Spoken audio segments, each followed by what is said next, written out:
Let's start with humanity, because yes, humans are still around in the year 40,000. Barely. The Imperium of Man is the largest faction in the setting, a theocratic, fascist, galaxy-spanning empire of over 1,000,000 worlds. It's held together by faith, fear, and an industrial war machine that would make the 20th century look like a pillow fight. At its spiritual center sits the God Emperor of mankind, an ancient, god-like psyker who has been sitting on the golden throne for 10,000 years. Technically alive, but essentially a rotting corpse, kept functioning by the sacrifice of 1,000 souls every single day. Cheerful stuff. The Imperium doesn't thrive, it survives. Every day is a war against extinction. And fighting that war are several distinct arms of imperial power. The Adeptus Astartes, the Space Marines, are the Imperium's greatest warriors. Genetically engineered demigods in massive power armor, created from the gene seed of the Emperor's own sons. They are fearless, relentless, and utterly superhuman. Each chapter numbers only 1,000 warriors, but a single Space Marine on the battlefield is worth 100 normal soldiers.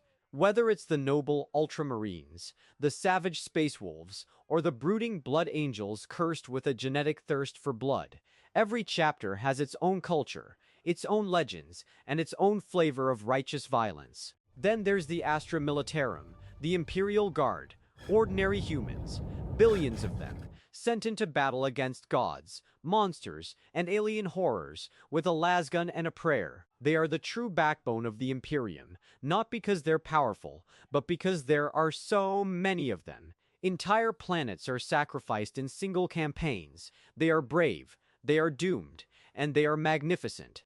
The Adeptus Mechanicus, the tech priests of Mars, worship machines, and the Omnissiah, their god of knowledge. They maintain the Imperium's technology, but here's the tragedy. Most of them don't understand how it works. They perform maintenance as religious ritual. The knowledge of how to build a starship has become a prayer. Progress is heresy. It's the darkest tech support department in history. And lurking behind the curtain is the Inquisition, paranoid agents with absolute authority who hunt traitors, heretics, and anything that threatens humanity from within.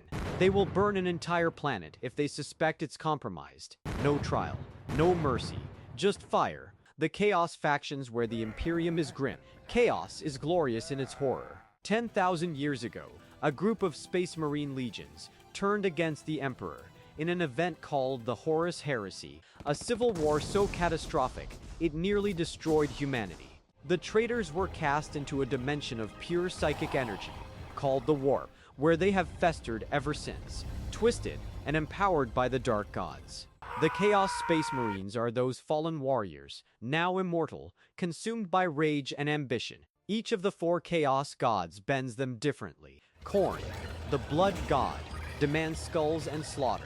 Tzeentch, the changer of ways, gifts sorcery and drives his followers mad with endless scheming. Nurgle, the Plague Father, spreads disease and despair, and somehow, paradoxically, represents a horrifying sort of love. Slaanesh, the Prince of Pleasure, corrupts through sensation, perfection, and excess. The Chaos Daemons are the living embodiments of these gods, pure warp energy given horrifying form.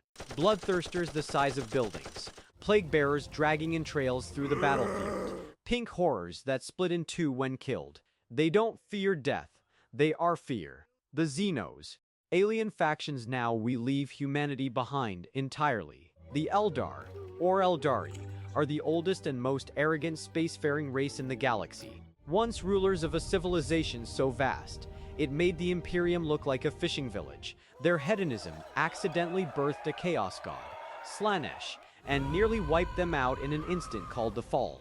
Now they're a dying species, living on giant craft world ships, waging precise surgical wars to protect their dwindling numbers. They're psychic, elegant, and they think humans are idiots. They're probably right. The Dark Eldar, or Drakari, are their twisted kin who fled into a pocket dimension called Kamara. They survive by raiding other species and feeding on pain and suffering, because if they stop experiencing sensation, Slaanesh eats their souls. They are the galaxy's most stylish monsters. The Orcs are, somehow, the most fun faction in this nightmare universe. They are massive, green, fungal, violent, and they love it. Orcs are technically a race of fungal organisms, engineered for war by ancient beings. Their technology barely works, except it does, because orcs subconsciously believe it will, and psychic group belief makes it function. An orc's red vehicle is actually faster, because orcs think red is fastest.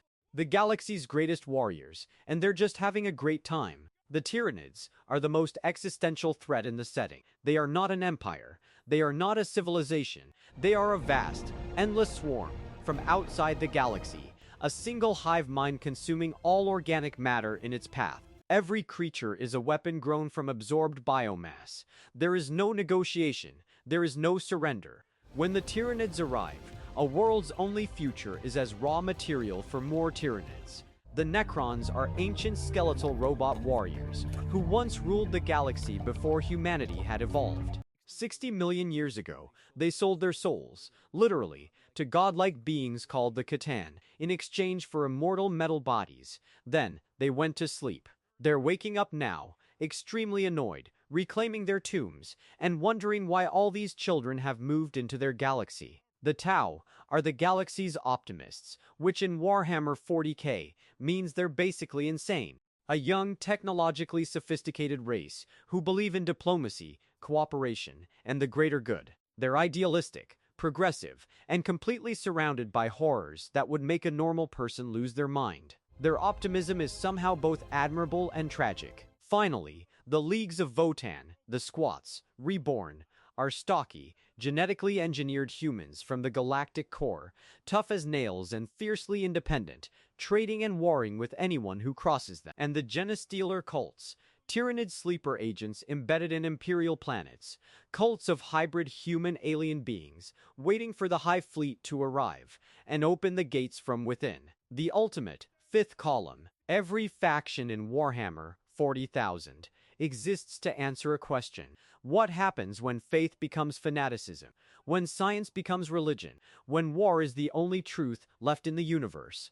There are no heroes here. There are only survivors, warriors, gods, and monsters, and the line between them is thinner than you think. This is the 41st millennium, and in it, there is only war. Which faction is calling your name? Let me know in the comments, and if you want a deep dive on any single faction, drop it below.